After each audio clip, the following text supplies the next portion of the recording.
श्री गुरुदेव दत्त. नमस्कार मैत्रिणींनो, गुरुकृपा या चॅनलवर तुमचं सगळ्यांचं खूप खूप मनापासून स्वागत.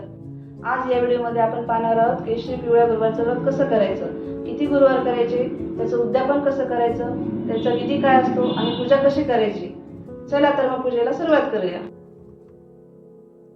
आपल्याला सगळ्यात पहिल्यांदा लागणार आहे दत्तात्रयाचा फोटो. नंतर लागणार आहे अक्षदा, ज्या आपल्याला पिवळ्या करून घ्यायच्या आहेत.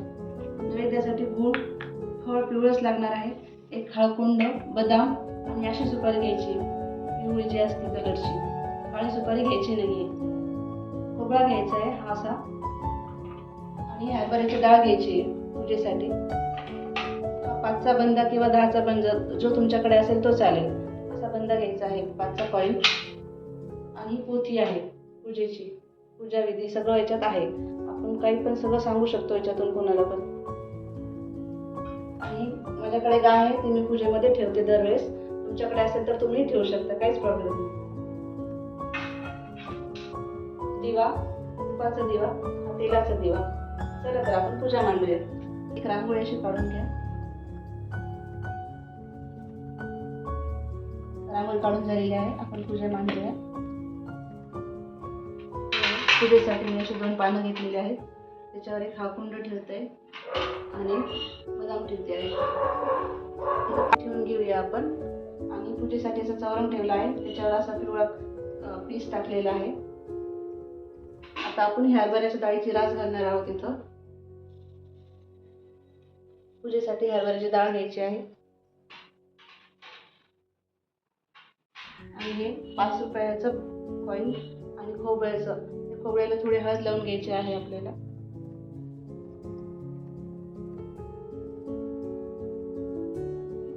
आणि यामध्येच आपल्याला हे नाणं ठेवायचं आहे.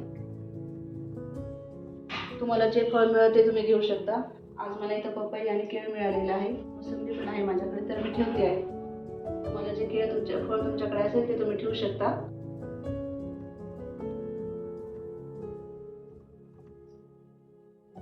अक्षदा, आपल्याला अक्षदा घेतल्या आहेत त्या पिवळ्या करून घ्यायच्या आहेत पूजेसाठी.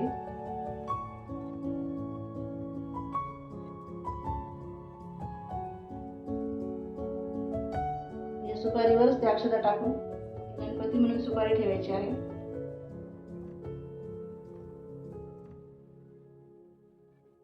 तेलाचा दिवा, तुपाचा दिवा ठेवून घ्यायचा आहे. गाय पण अशी ठेवून द्यायची आहे आपल्याला इथं. त्याची पूजा करायची आहे आपल्याला, गायची पण.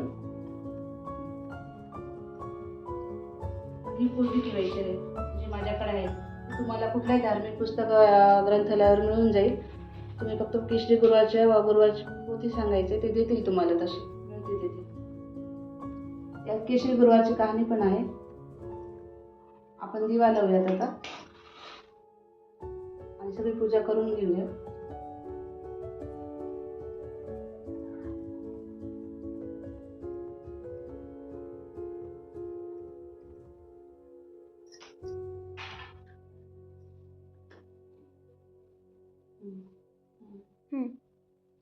गणपतीची आणि त्या नाण्याची पूजा करून घ्यायची आहे आपल्याला. खोबऱ्याचं नैवेद्य दाखवून आरती करायची आहे.